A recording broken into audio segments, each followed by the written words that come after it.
Hey guys, I'm Rafael Pensado, speaking from Brazil with my great friend Jesse, and you're watching Radical Metal.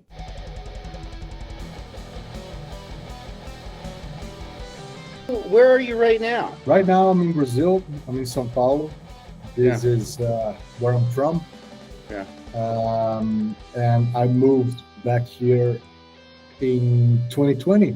Right after I remember Megadeth, we finished a European tour with Five Finger Death Punch, Hmm. and towards the end of it. Uh, the end of February, the news was all over the internet and everywhere. And I went back to LA. That's where I was living. And in March, it was completely shut down. Yeah, And then, who knows what's going to happen.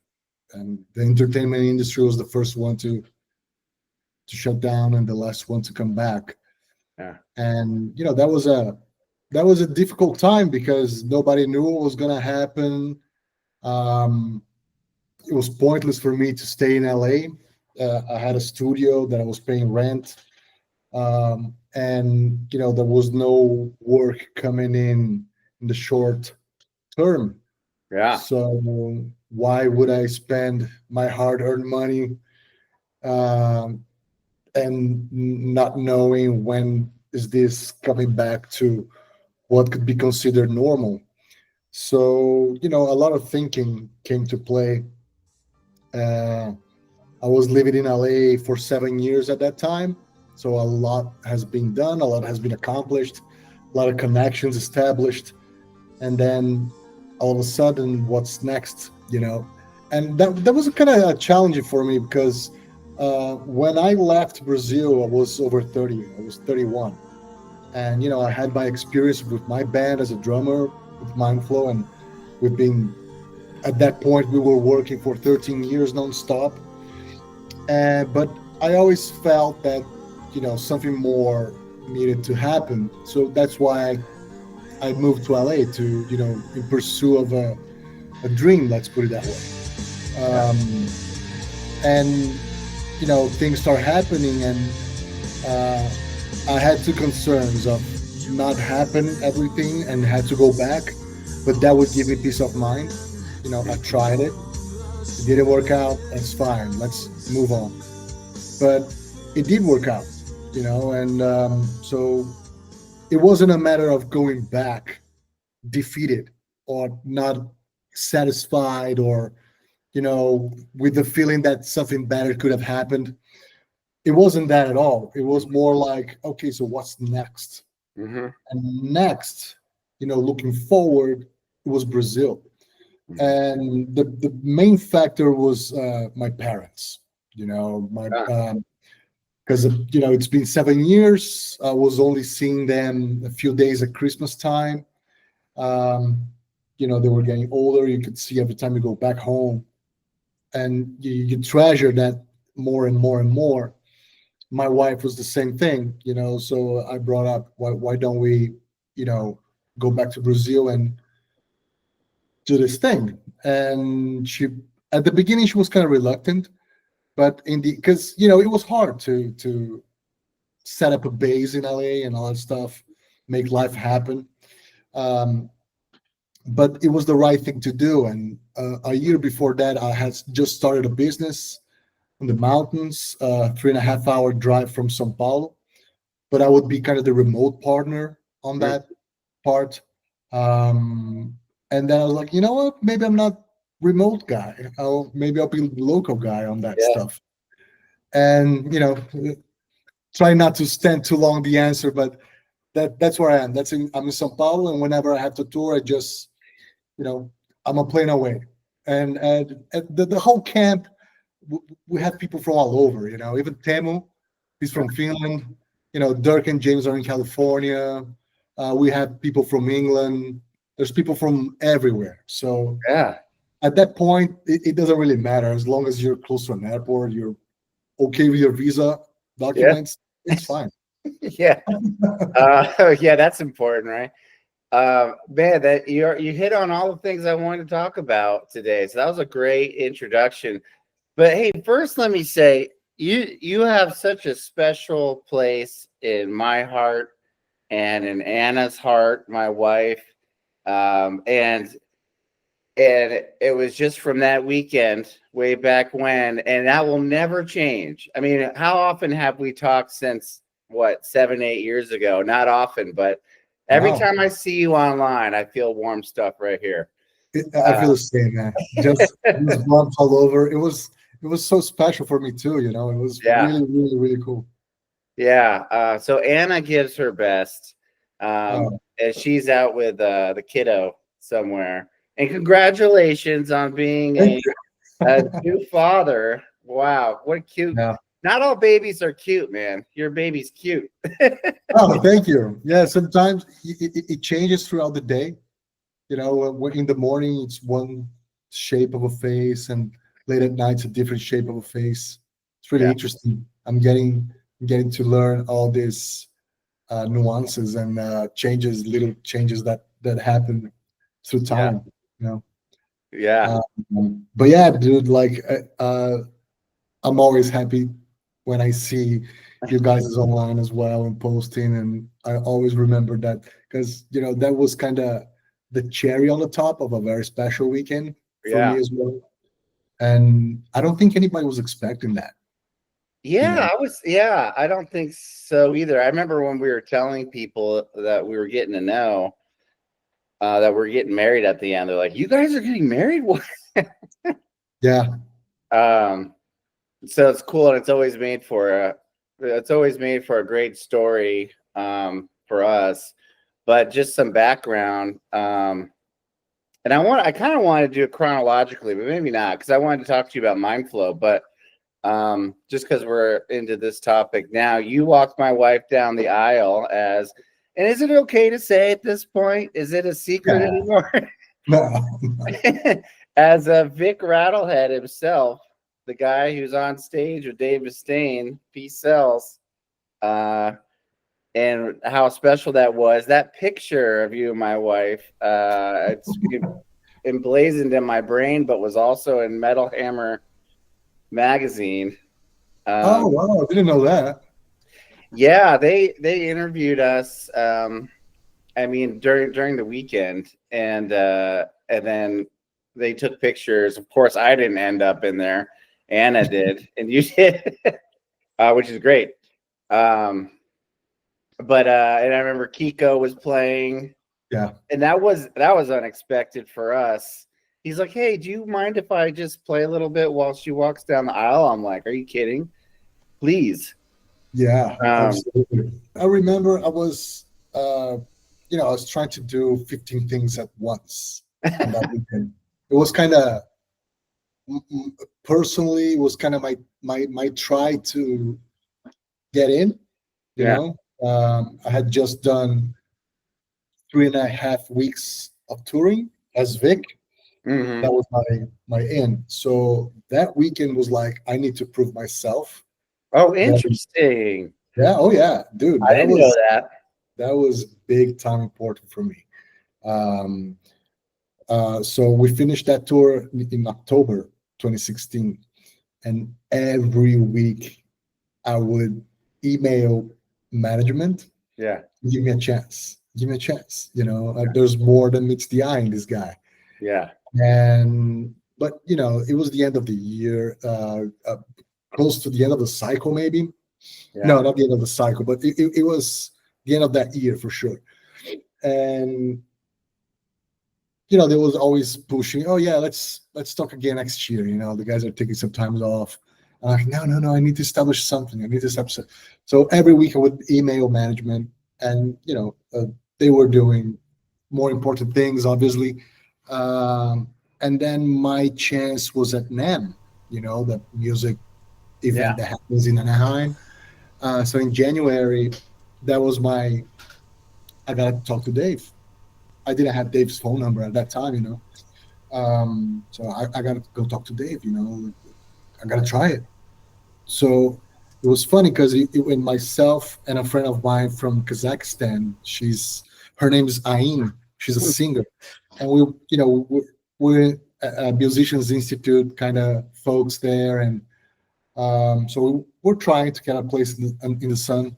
And she met the godson for Stevie Wonder. Oh wow. And yeah, it was insane. And if I'm not wrong, the guy was the musical director for Stevie Wonder, and Yeah. he saw her singing. Oh, you gotta meet my godfather, and so she went in pursuit of talking to Stevie Wonder. I went in pursuit to talk to Dave Mustaine, Yeah. and yeah, it was crazy. And I went in line for the sponsor of Guitar Strings to get an autograph. Yeah. And I said, well, I might have like 6 seconds to talk to Dave and get something. Yeah. And obviously I was like, Dave, 2 hours in line, and then I stop in front of him, say, hey Yeah. Dave. And he looks at me and said, dude, what are you doing here? Uh, Dave, you remember me? Yeah, yeah. What's going on? Dave, you gotta give me a chance. And just trying to get everything out, and said, Yeah. dude, please don't do this here. Talk to my assistant, and I'll talk to you later. Yeah. And the assistant was obviously busy with more important stuff. And oh, dude, yeah, meet us in like 6 hours somewhere. Yeah. And I was like, oh man, I got dodged again. And so I went back to the booth. I was meeting my friend Aim, and before I knew, she's talking to Stevie Wonder. Wow. And he had these mirror lenses, sunglasses, while he's talking to her, holding her hands. Mhm. And I could see her reflection in his lenses. And Yeah. I snapped that picture, I sent to her. But I was like, dude, you made it. You talked to the guy, so what's going to happen? And I don't really know what happened after that, but Yeah. she was like, did you talk to Dave? I said, yeah, but, it didn't work out. Oh, man, that sucks. I said, oh, there he is. And he was going to an elevator. So I went running after him, and a lot of stuff happened. But yeah, it was a pursuit of a few months, like I would say like 4 to 5 months, Yeah. trying to get a chance. And then I got a chance at the boot camp, you Yeah. know. Uh, and I remember promising management, like, give me a chance. I'll be the first one in, the last one out, and I'll just do whatever. Yeah.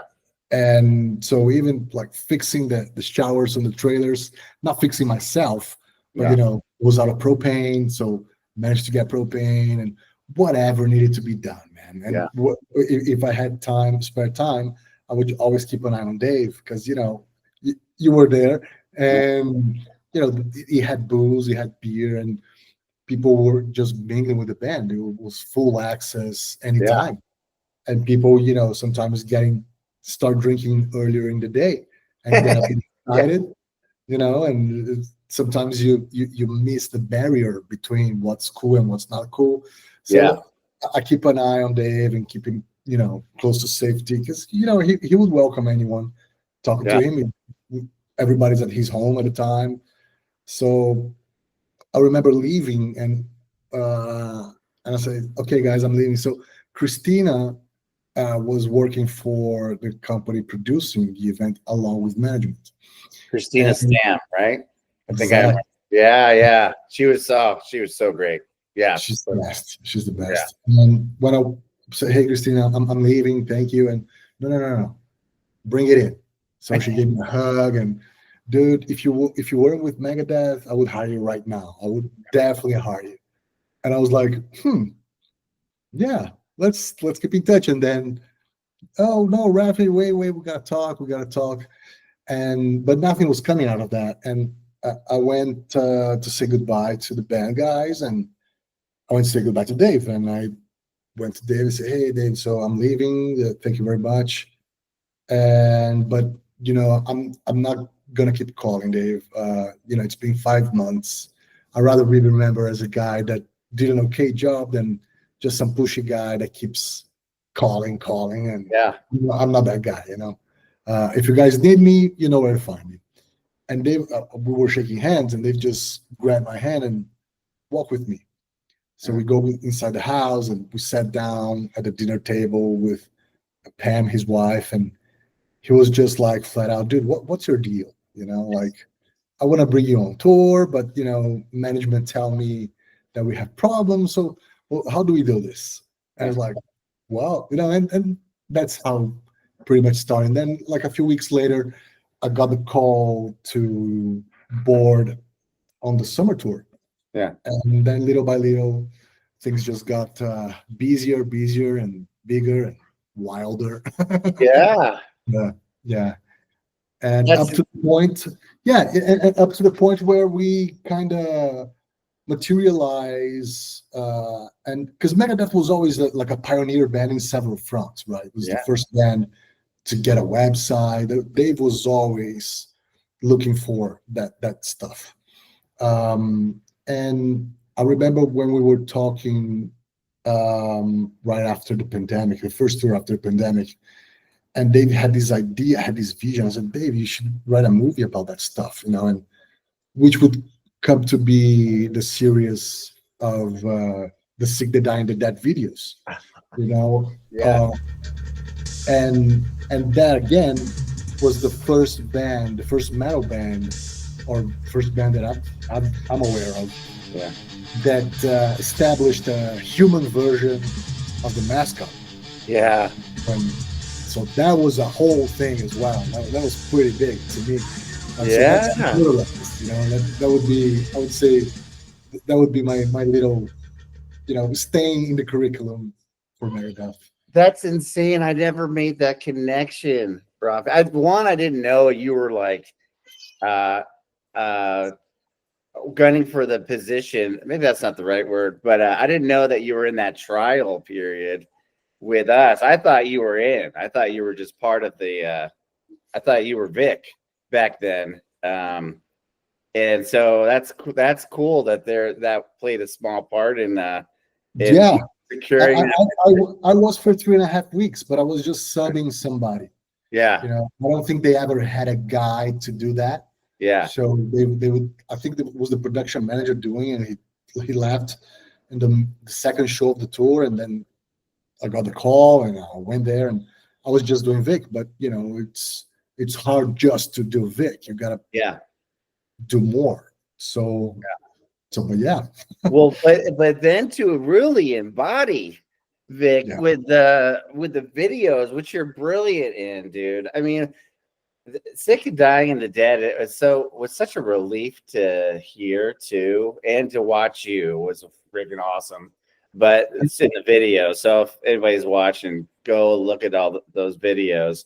But it was such a relief to see Megadeth destroying like the riffs are so amazing. And to see Kiko too, like, man, I mean, he was already awesome and was killing it on Dystopia, but that was really some like meaningful shred-tastic, as I sometimes say, riffs. That was great. So you're really, I mean, you're truly the character. I mean, I feel like, well, I doubt there's other, like, is Eddie from Iron Maiden, well, which is a kind of a big thing, not necessarily a person, but was Eddie ever an actor in his own videos in the backstory? And I don't think there's a human version of Eddie. Yeah. I think so. Or Saber for Motorhead, or whatever band has a an entity or that sort of a out of this world mascot. I don't think any of them connected to a human version of it. And even the version that we created, it's not the same as they've created in the lyrics for the skull beneath the skin. And so it's just a lot of room for creativity on that aspect, that was pretty cool. And are you still doing this? Because I've been watching you in the and I think I called it wrong when I was DMing you. It's the, what would you call it? In the Montana something. Montanha, yeah. Montanha is a mountain in Portuguese. Okay, is that what's the place called though itself? It's in Portuguese is Montanha Rosa dos Ventos. Oh, In okay. English, the translation would be the Rose of the Wind Mountain. So when I saw you getting involved with that, which looks awesome, and I want to talk about that too, but does that mean are you still working with Megadeth?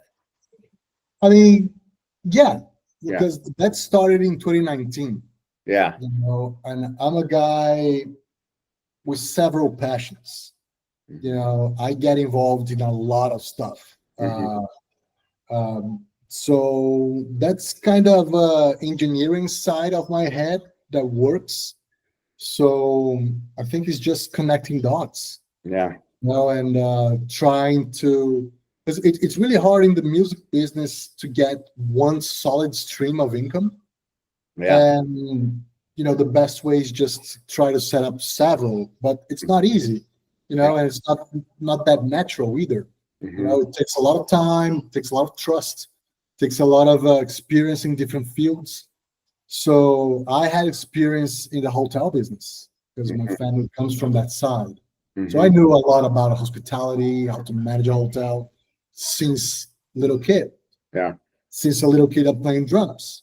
Yeah. So it all connects at some point, and in the end of the day, you're dealing with people, Yeah. and on tour, you're dealing with people. I'm good at that, you Yeah. know. Um, I leave the humbleness aside when it comes to that, but dealing with people, I feel I'm pretty good with because I can connect. Yeah. I can. Um, just the same with bands because I was in a band for 13 years. When touring, I would be performing instead of the backstage aspect of it. Yeah. So when it came my turn to work that aspect of backstage, there was a lot of things that I knew as an artist Yeah. what I like, what would I not like, what would be the so that all comes into play, and before we know, you're developing things with friends, and opportunities show up. It's just a matter of analyzing what works for you, what doesn't work for you, and don't get me wrong, man, you don't get all them right. Yeah. There's a lot of people, very successful people, that tell me to just focus on one thing and go. Be Hmm. an expert of that. But that's not how my mind works. Yeah. So I right now, when I started that in 2019, I had a partner. I had two partners, and now I'm by myself on that one. I bought them out, and I'm changing the vision. There's a different aspect to the thing now. And the first thing I did when, all right, this is 100% mine. Okay, so I set up there's a barn there that I hold all Yeah. parties and events and all that stuff. So first thing was put a drum set over there, just like an altar. Yeah. This is a place of cult of my drums, Yeah. and and little by little, everywhere we travel, I try to get a flag from the place and just hanging there and just connect with people because that's a place where it really inspires me. And the more I spend time there and the more I learn about the place, it's like it's a chain of mountains that's 135 million years old. Yeah. So dinosaurs were walking that place. Yeah. And It's incredible. if you go to certain parts of the world, like if you go to Europe and you walk in those castles, they're like 1,000 years old, and you feel there's a lot of information in the air. You feel Yeah. there's a lot of history there. Imagine being in a place 100 plus million years old. There's a lot of energy in the air, Yeah. And I live in São Paulo. It's always chaotic here. It's a big, big city, and I spend a lot of time in my office. It's a creative space where I make all my decisions, and sometimes I just need out. So Yeah. come in there, do my cup of coffee, and just the silence, the energy. It is inspiring. It is encouraging. It helps me to find my direction. It helps me to set up my north. What's next? And that's why the name, the Rose of the Winds. In the navigation card where you have the symbol and the directions. Hmm. Yeah. So that's what kind of inspired me for that name. So I changed the name of the company, changed everything, and kind of restarting from zero, which has been a constant thing in my life. Uh-huh. Reinventing, Um, I think it's just part of the process, man. That's Do yeah, it that's while you have energy. that's really cool to hear, and very inspiring to hear. And that's interesting because you started in 2019, and I'm just saw it for you recently. So, but that's part of the reinvention of it, I guess, is what I'm Yeah, seeing. totally, totally.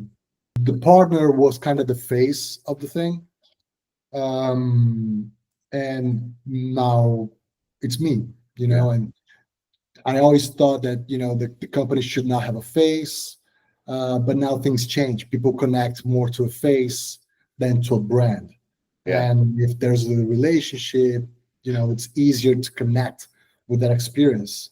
So I think it's about time to make it all around the drumming, the touring, Megadeth, all the creativity in videos, putting it all together in the same circumstance and embedding in that piece of land. I think connects to a lot of people because everybody at some point um, thought real hard about following their dreams or not.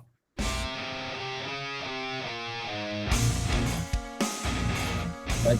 I've had the privilege to live several of my dreams, yeah. but whoever lives their dreams will live their nightmare. It, Interesting. Yeah, it comes hand in hand. There's yeah, no way not to. There's no way not to. It will come with a big price. yeah. And then it's up to you to deal with that and to Hmm. treasure the most of it, and how can you be grateful for it and still enjoy even when times are hard. you Yeah. know but yeah, I remember telling all of my friends, I have friends that went to, I'm 43 right now, Hmm. but I still have a teenage mentality in that aspect. I think metal music and rock music in general keeps people young at Yeah. heart. um, and a lot of my friends went to work for finances, banking. Bunch of them are really wealthy right now. Hmm. And I remember, like, one of the first times that I was coming back to Brazil visiting when I was living in LA, and they were like, "Oh man, you're living the dream, aren't you?" And at first I was like, "Oh, he's just making small talk," but Yeah. then I was concerned about what his reality is like. So, dude, but you have all the things that you wanted. You got family, you got the money, you got a tie. I said, yeah, but something's still missing. Yeah. I was like, oh man, that's interesting. I didn't know, and because I feel the same way too. Something's still missing. So, but that comes to with the human nature. We're not meant to be satisfied. Hmm. We're always looking for what's next. But that doesn't mean you cannot be grateful or you shouldn't be grateful. You should be grateful. Yeah. That's what makes those little moments of happiness. That's all about that. Yeah. And the rest is business.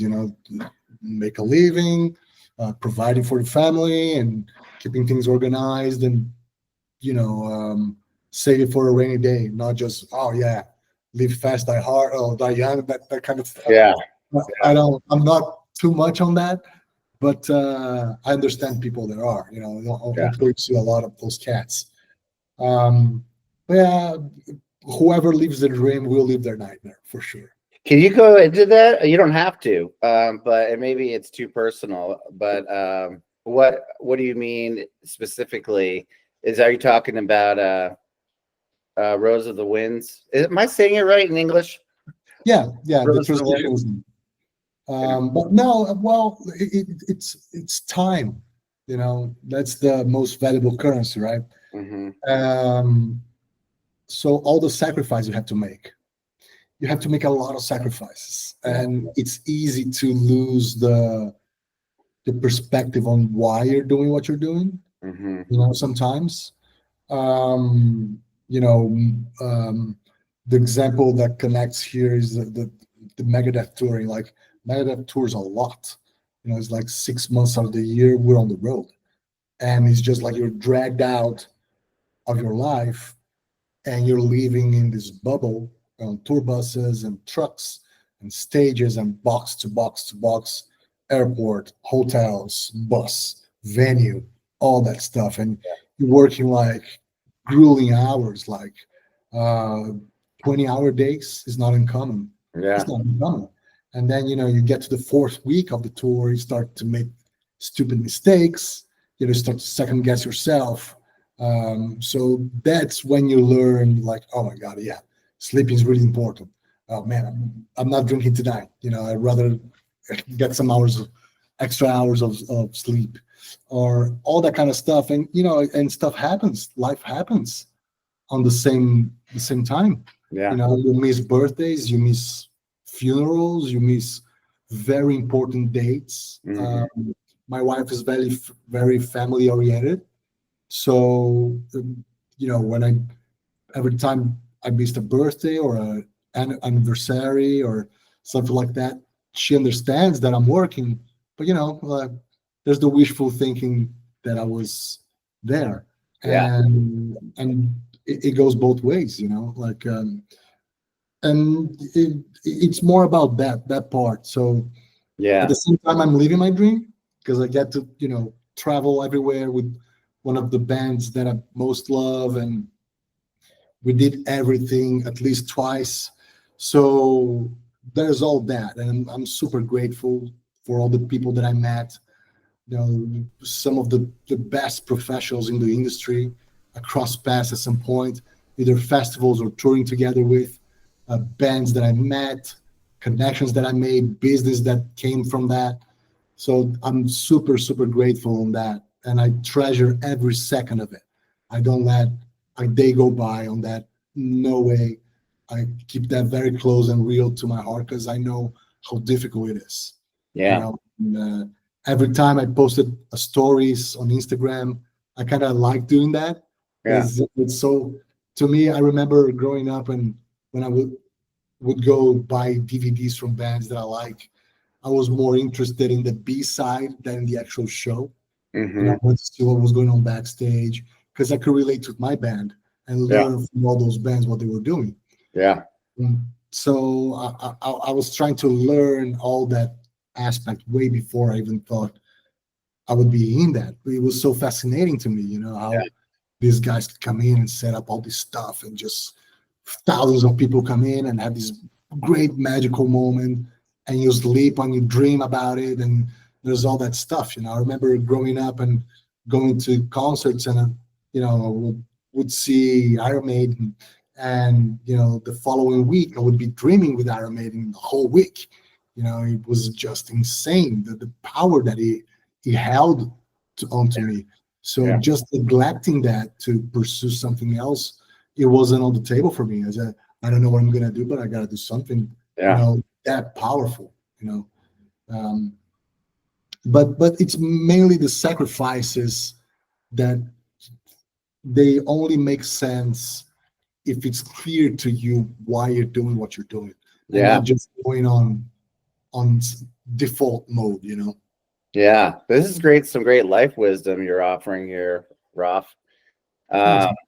Uh, I hate it if I miss getting Cammy from the bus stop. If I can't be there, I hate that because I'm working. So I get it. Just in that little bit.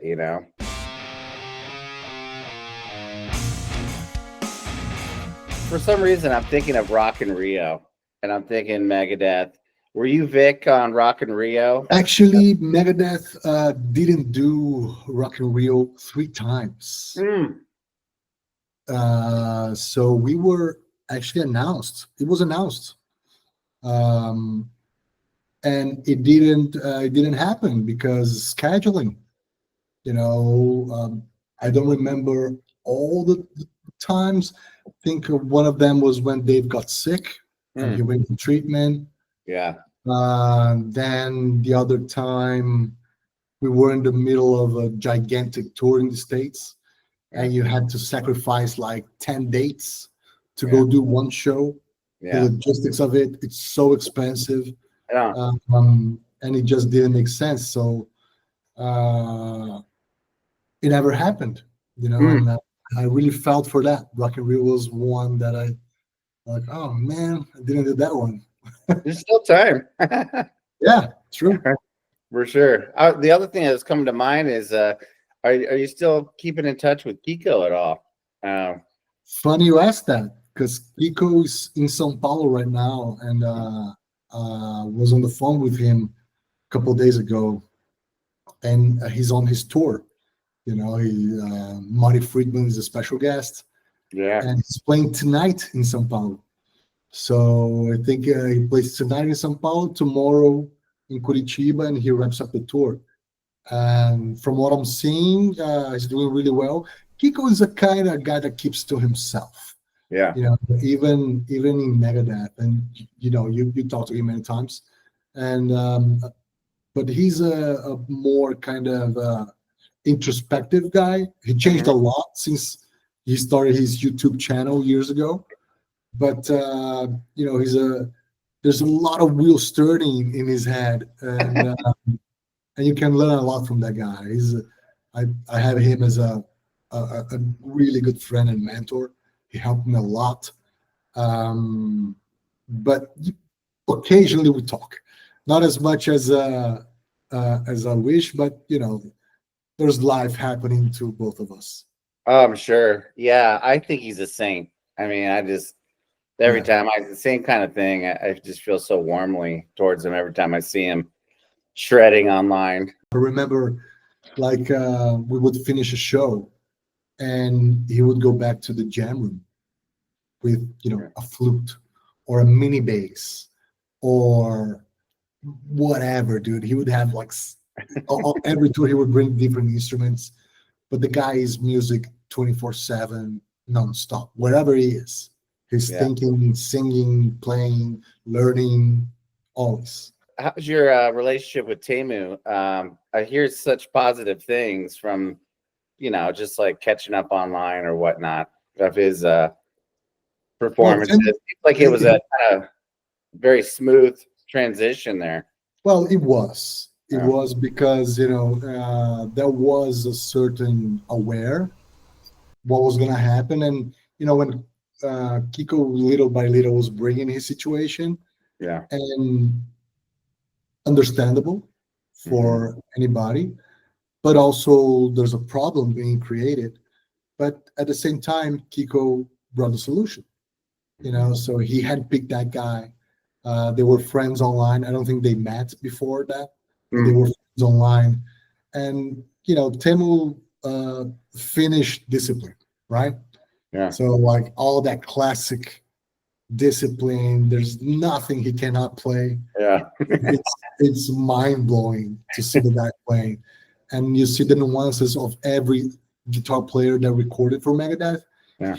He can grasp the little details from each guy and just emulates that. It's just like, and the knowledge he has on technology and the disposition to learn and to play, and it's just like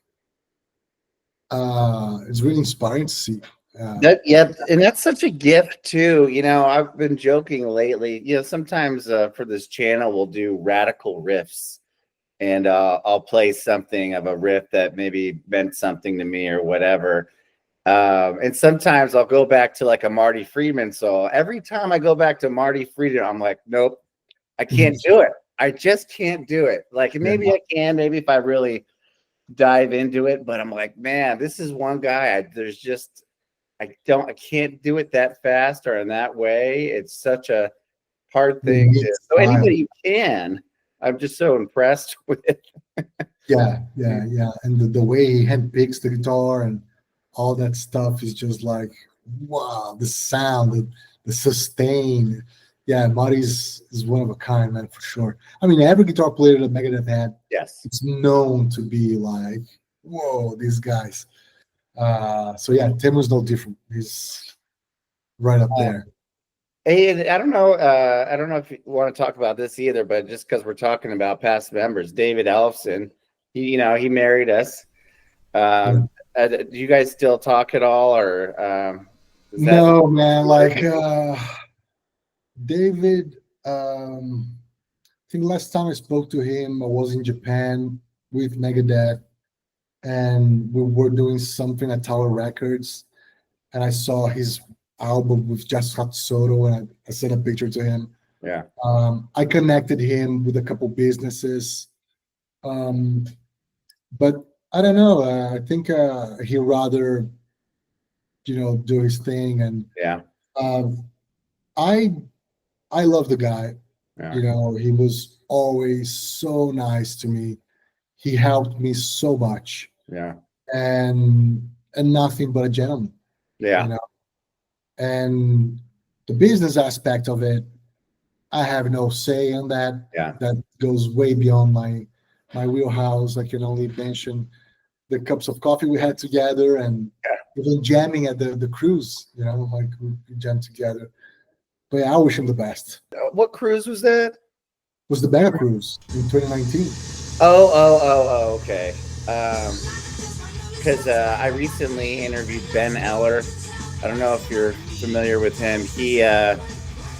He played with Mastodon when Brent left in Dominican Republic for one show, but he's also a big like guitar teacher um, on YouTube. But is also friends with David and played with him on a different cruise. No, Anyway, I was wondering if it was no, that was the similar. Megadeth cruise, yeah. But what's interesting is I don't know if you're following this at all, but this Kings of Thrash stuff.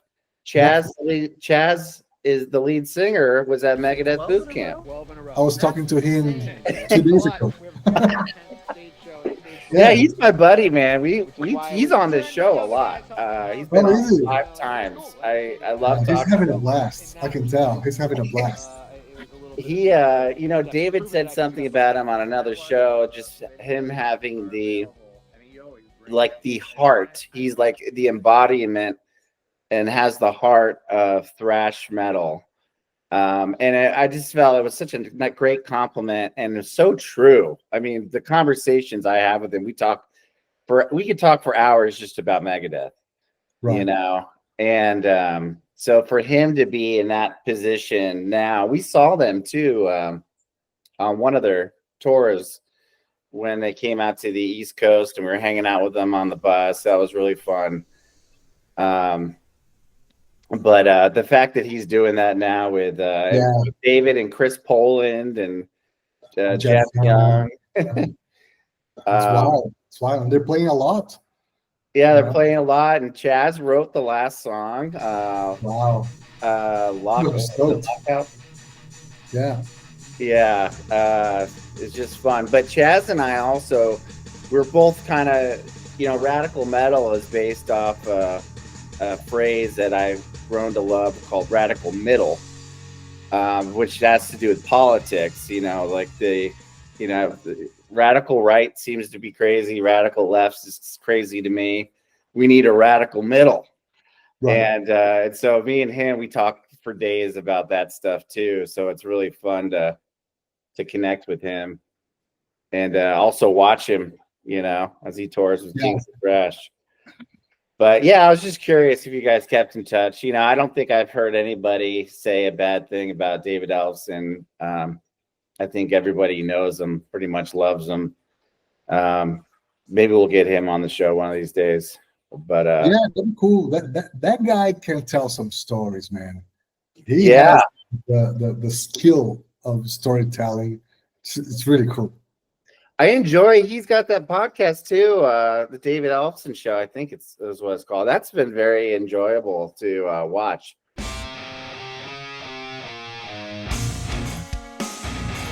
Back to Rose of the Winds. So, what is the what are people going there to experience? Yeah, so like mainly it's a romantic getaway. Mm-hmm.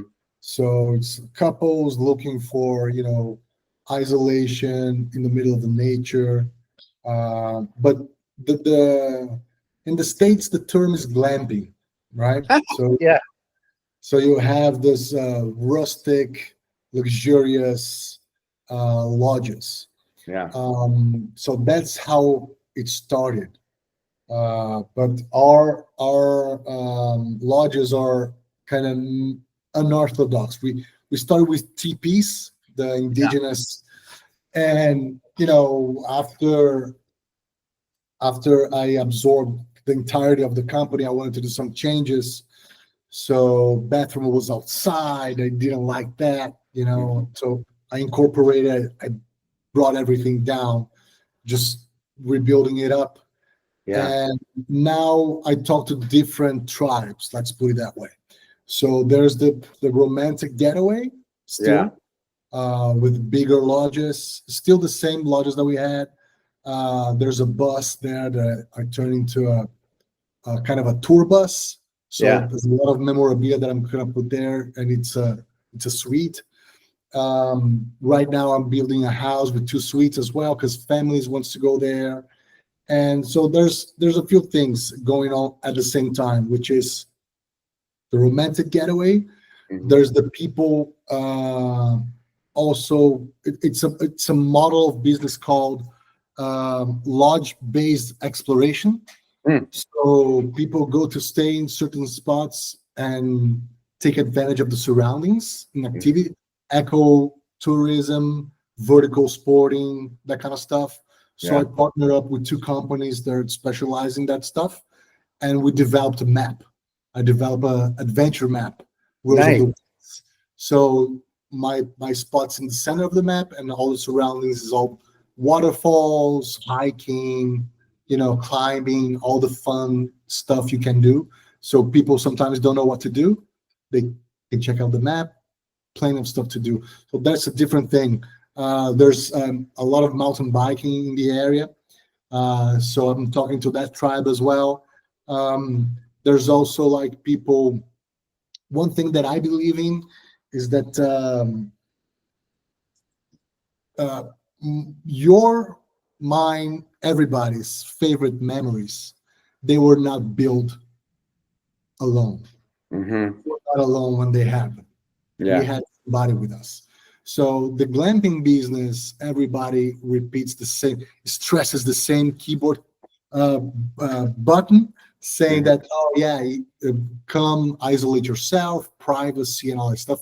And I agree, but I think that's not the whole thing, because yeah, get privacy, get isolation, but bring your friends with you, Yeah.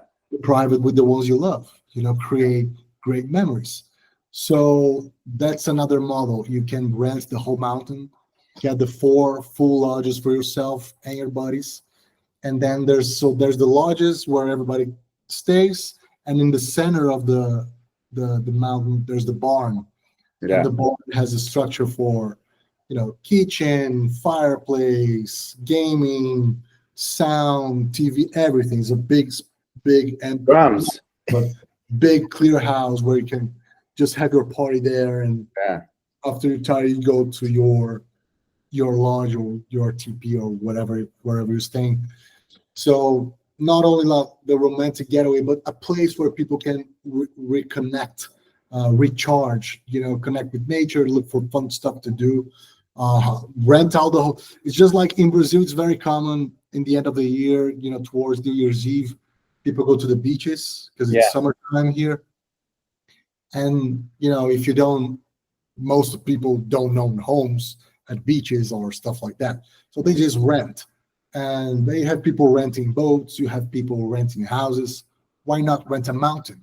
You Yeah. know, so, That's so amazing. that's another thing. And also events, I do like one afternoon shows, but it's kind of boutique kind of shows, like for 75 people. Hmm. Uh, and we're sponsored by Jack Daniels there too. So I kind of can connect all that stuff. And I also do an event, like it's a 3-day immersion called Groove on the Mountain. Mm. It's an event that I partner up with the biggest chain of music schools in Brazil, in South America, actually. And it's all about drumming and playing. Nice. So, we have 3 days. I have a deck outside, it's covered, and we're filled with backline and equipment and drums. And, at the capacity, the most that people that I want there is like 30 people for Yeah. that type of event, because I want to keep the vibe, we're at home, you Yeah. know. Uh, so there's a lot of stuff that can happen there, like it's a location for models to take pictures, because it doesn't even feel like it's Brazil or it's somewhere from this time sometimes. Yeah. And on the top of the mountain, I built a camping area. So I just did like showers and bathrooms really nicely done. And I have all the tents and all that stuff that I got from a sponsor. And also, depending on how adventurous you want to get, you rent out that camping place, and there's like 10 tents that people Mhm. can just rent and go down the hill, the mountain bike. And so it's really powerful because my I connected to that place. I should have started with that. I connected with that place because my parents come from the rural part of Hmm. Spain. So my parents, they come from Galicia. It's the north west of Spain, border to Portugal. And I remember going there as a child. It's very contrasting with São Paulo. São Paulo, big city, it's just crazy chaos. Yeah. And then going there to meet my grandparents and cousins, and saw farmers and people working the land and cows and manure and all that stuff, and the smells and the sights. And that was like, whoa, what's going on here? And you go for fun, you go to the river. It's like, oh my God, this is wow, this is crazy fun. And it always stuck with me.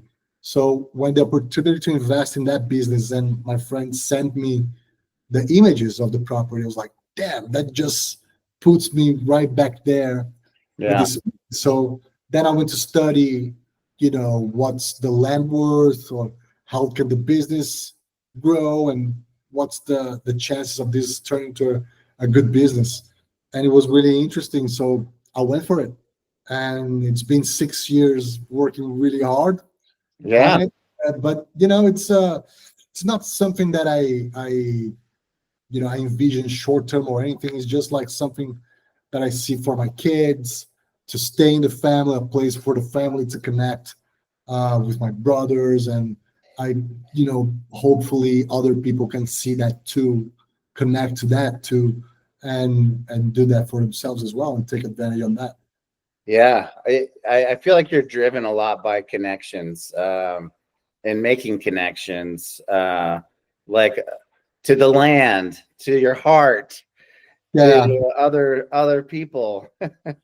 I think so, man. I think it's all about connecting because we're all connected Yeah. somehow, and that's how we, even though you might, like myself and everybody that's married, you have your hard time sometimes because people think differently.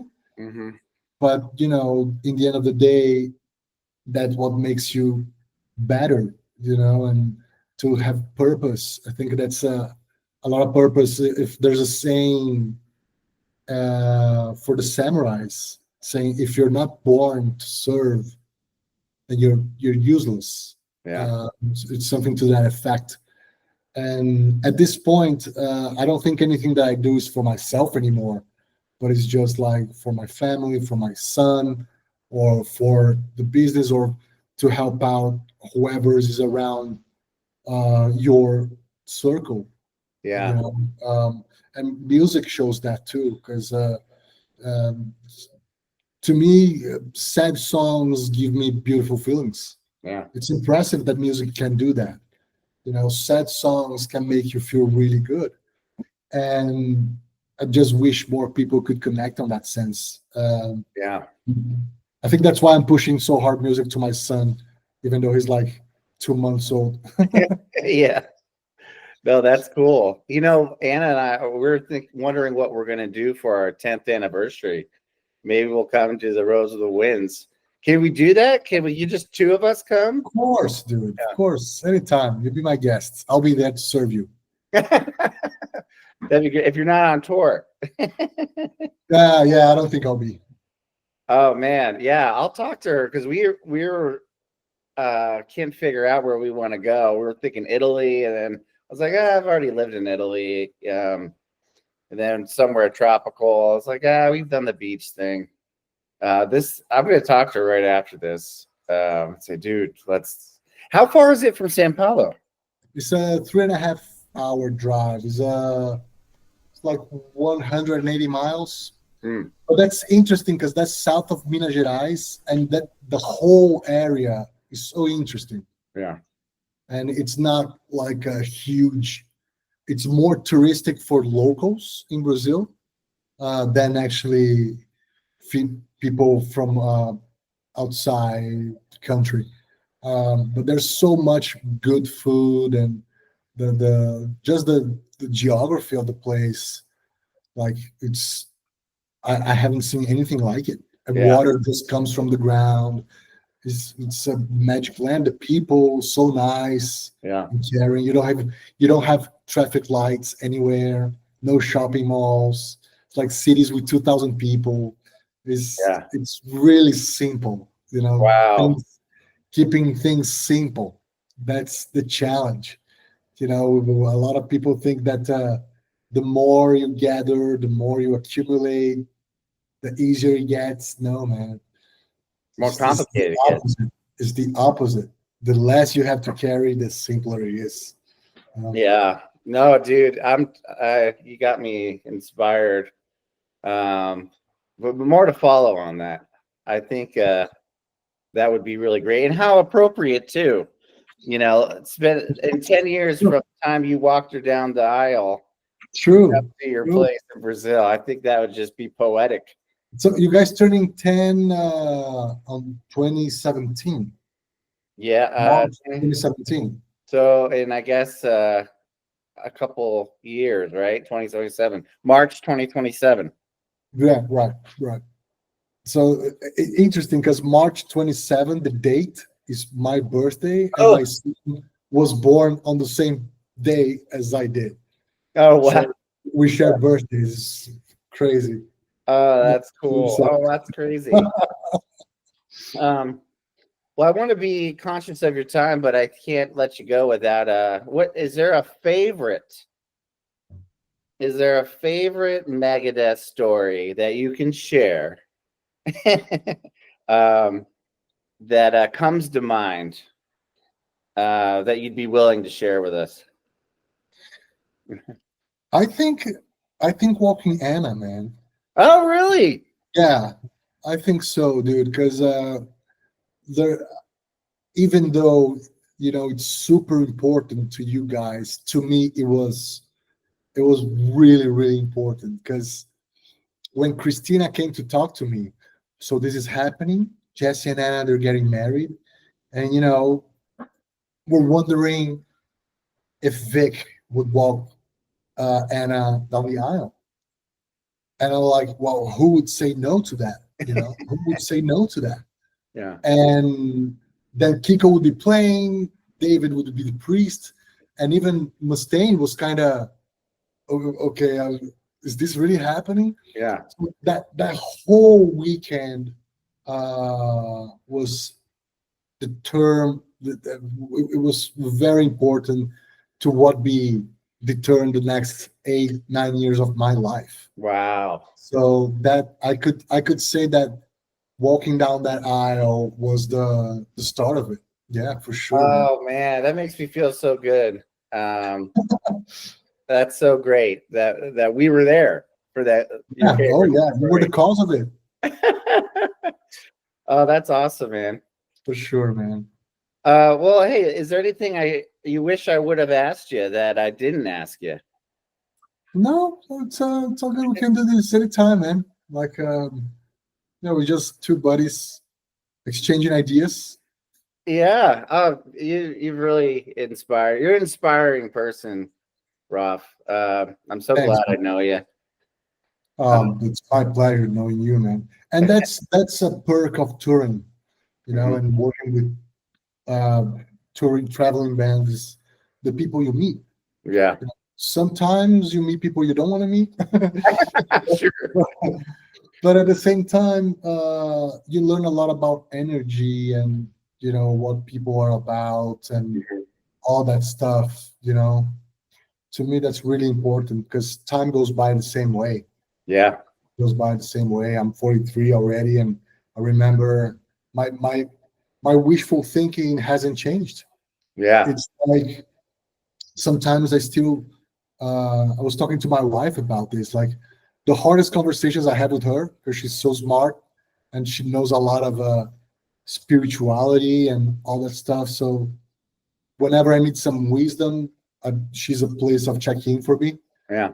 And she noticed that I was kind of bummed out the other day, and oh, what are you doing? And I was producing the next 3 videos for Megadeth, so we're doing that stuff. And I was like, oh man, you don't look so happy today, or something to that effect. So, yeah, it's not a good day to be in my skin today. I said, well, what's going on? And I was like, I don't know, man. Sometimes it just feels like I'm improvising all the time. Sometimes I feel like I'm a fraud.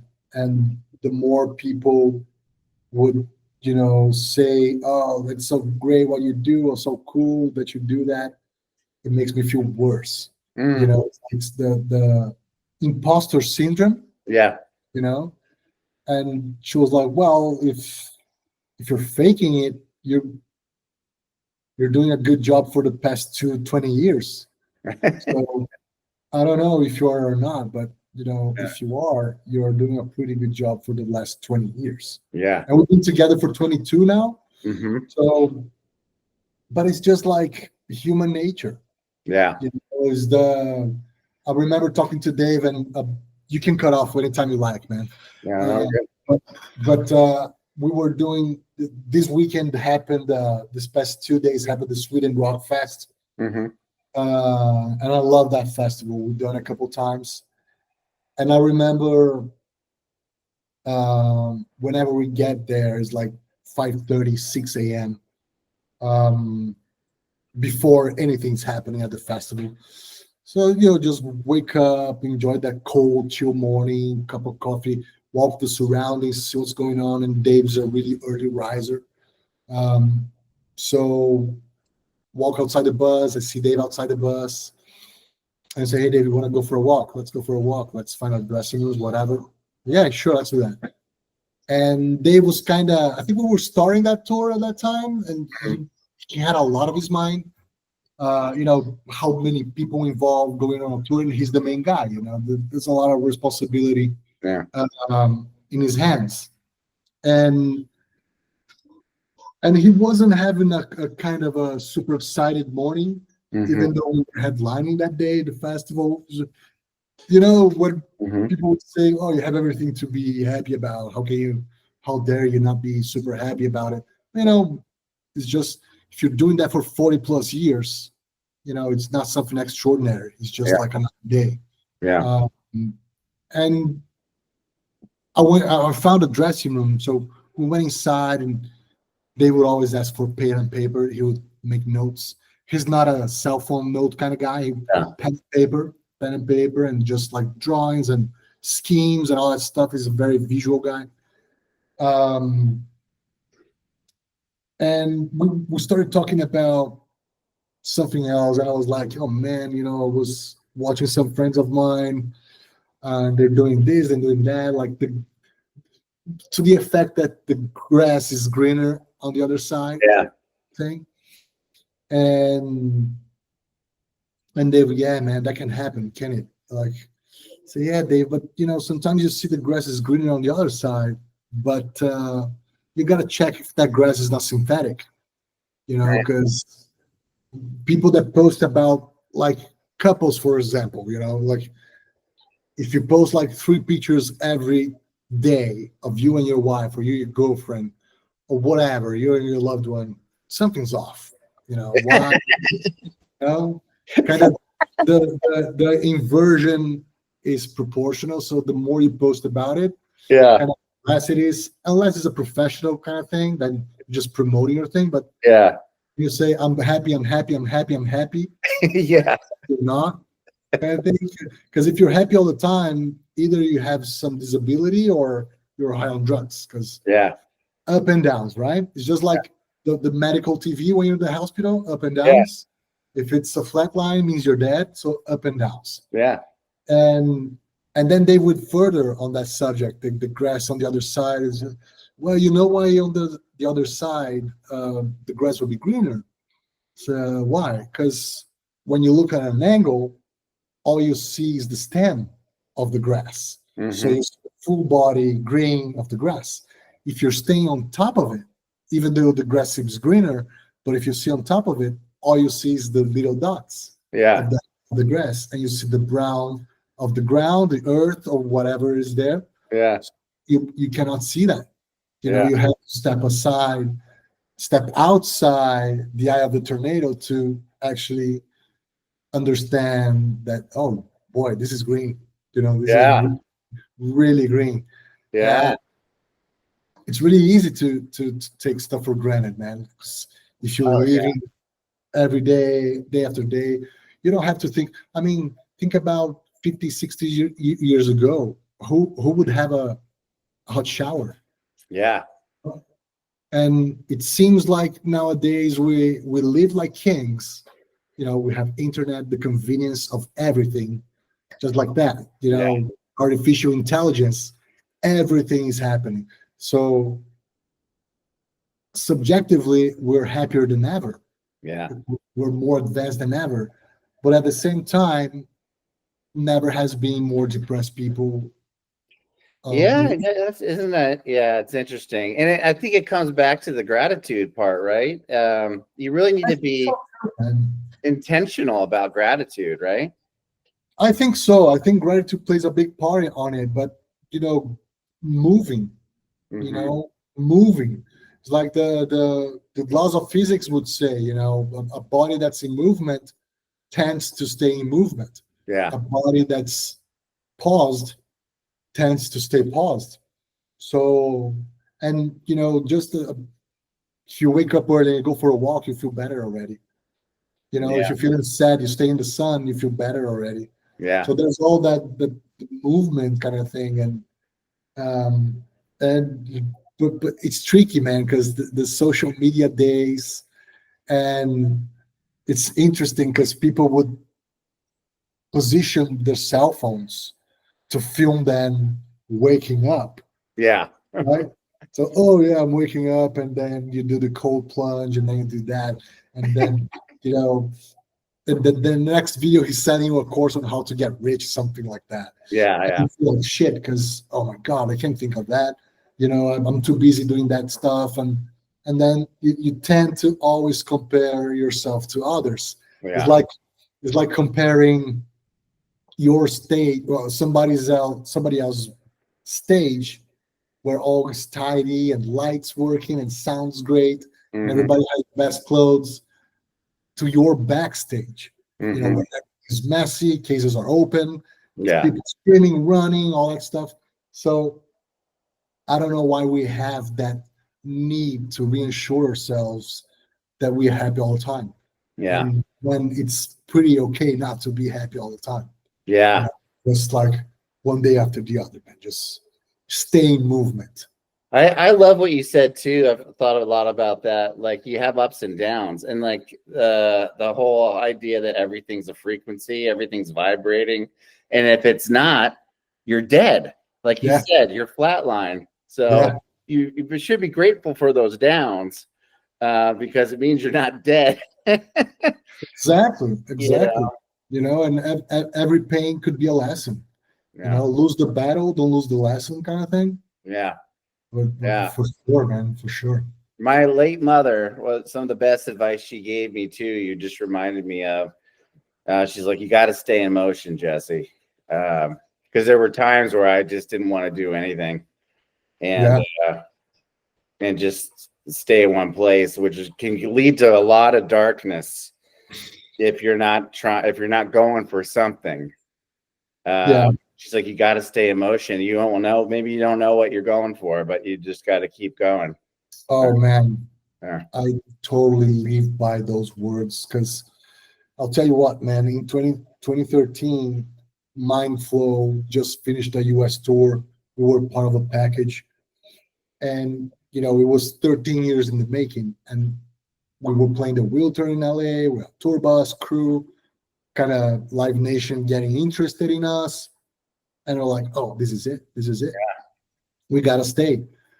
But in 13 years, life happens. You yeah, know, everybody had jobs to keep the band going, and the yeah, girlfriend becomes wife, wife becomes mother, yeah, all that stuff. And before I knew, it was impossible for everybody to move to the States and keep moving from there. yeah, was like, oh my God, no, no, no, no, no. So I went back to Brazil, and I try to find the truth in the bottom of the cup, Yeah. you know, and I would drink Yeah. a lot of days. Yeah. And it took my sister-in-law gave me a heads up, say, hey man, if you need to talk to someone, I would talk to this lady. She's awesome. Hmm. So I went to therapy, and uh, on my sixth session, I canceled the seventh. Yeah. And she was like, "Oh man, I thought we were doing progress here, but do you mind sharing why you want to do this?" Or, no, I'm moving to LA. I'm doing this one way or another, and I'm gonna try this, and this is how it's gonna go. And if it happens, great. If it doesn't, then I'll have peace of mind and just move on. Yeah. But but staying in movement. And if I hadn't done that, maybe I would be part of a restaurant business today. Who knows? Yeah. I'll always be wondering, oh man, what if I did that? Yeah. And now I have all this history behind me, Yeah. and still, oh man, what's next? What's there's no guarantees of the tomorrow in this industry or anything, Yeah. but there's so much knowledge and experience. So how can I make sure that more people have access to that? Yeah. So, like I was saying, everybody that a lot of comments that I would get from my stories, people asking me how to get in the industry. How do you do this? How do I start? Do you have any advice for me? And even the people that are in, most of them can tell you that, Yeah. because it's all circumstantial. Yeah. Like it's, oh well, I knew somebody, I was at the right time, they needed someone, I was teching at this bar, and the band came in town, and I was doing merch, I'm friends with the band. It's always some personal story like that. Yeah. So there's another enterprise, I would say, that I'm developing with certain key players on that realm. Mm. Like, Yeah. to provide that service for people that are interested in that type of field as well, because it is a fascinating field. I'll Yeah. tell you, it is fascinating. You roll into town, you build up a great rock show, you move on to the next city, and you meet all these people, and there's all those great perks that comes with it. Yeah. There's a challenge that comes with it, but depending on who it's for, it's great. Yeah. I have friends that would never be able to tour. They're Yeah. like, oh man, no, I want to go home. I want to, do my 8 to 5, go back home and just chill with my dog and my wife. I cannot be slipping in buses like you guys do. Fuck that, Yeah. I'm sorry for the language, but for other people, it's like, oh man, yeah, that's what I want. Deal with airports and gear and uh, just the whole thing. It's fascinating because it's a circus, right? Yeah. It's all an illusion, but you're providing a service, and hopefully everybody will walk out with a big happy smile on their face. Yeah. It comes down to it. Yeah, another thing we say on this channel a lot is clarity comes through engagement, and which might have been the realization you had when you canceled your 7th session, flew to LA. Like, I just need to figure it out. I'm just gonna go engage, and then maybe you didn't think of it that way, but clarity would come, or maybe you had an idea that it will present itself when it's ready.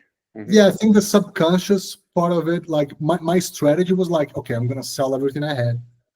I was 31 at that point. I had a little bit saved up, so I got rid of everything, and I enrolled myself at MI, Musicians Institute. I said, I'm gonna practice so much drums. I'm gonna be the best drummer in town, and nobody could help themselves but to hire me. Yeah. But dude, it took 5 minutes walking on those hallways that, oh my God, this is not gonna happen.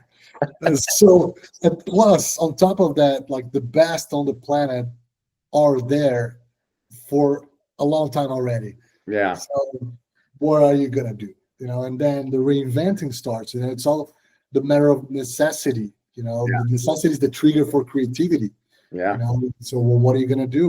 What you got going on? And it was at that time on the needing to come up with solutions that I understood how much I've learned with Mindflow through all those years. Yeah. Because we were independent, we got screwed by label, so it's like, no, let's do it on ourselves, on our terms. So we learned everything about distribution, about promoting shows, selling shows, producing records. We learned all that stuff doing ourselves, reading books.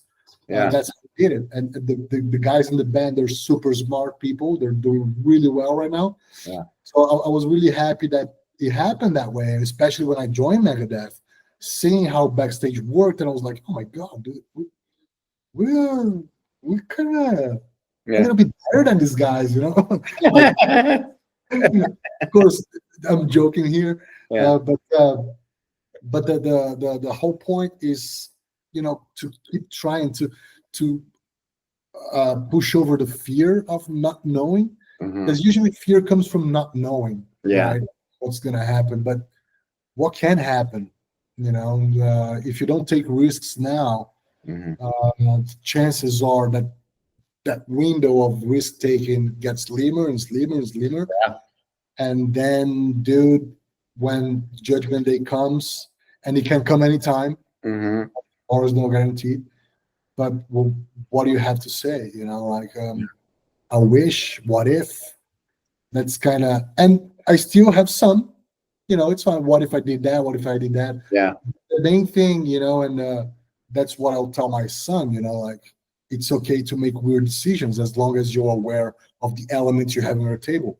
Nobody has to understand fully what you're doing. Maybe not even you can understand it, as long as you have the elements on the table, as long as you're not thinking under influence of anything, and just being reasonable that you are moving up the ladder somewhere. And the last, I'm going to be needed in the future. That's what every parent wants, right? Like, to be less needed as time goes by. For their benefit, right? Hey, exactly. So that means they did it, right? Yeah.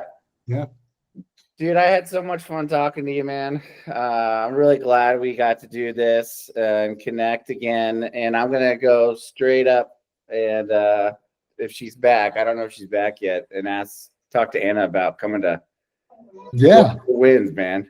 Dude,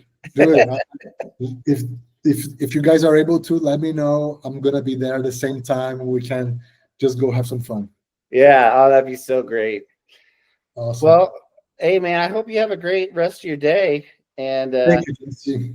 Thank you for the opportunity. Thank you for talking. Thank you for the interest to hear what I have to say. And my doors are always open for you, my friend. And, of course. I feel very blessed to know you, Raf. My pleasure, brother. All right, my friend. I'll talk to you soon, man. Take care. Bye. Bye.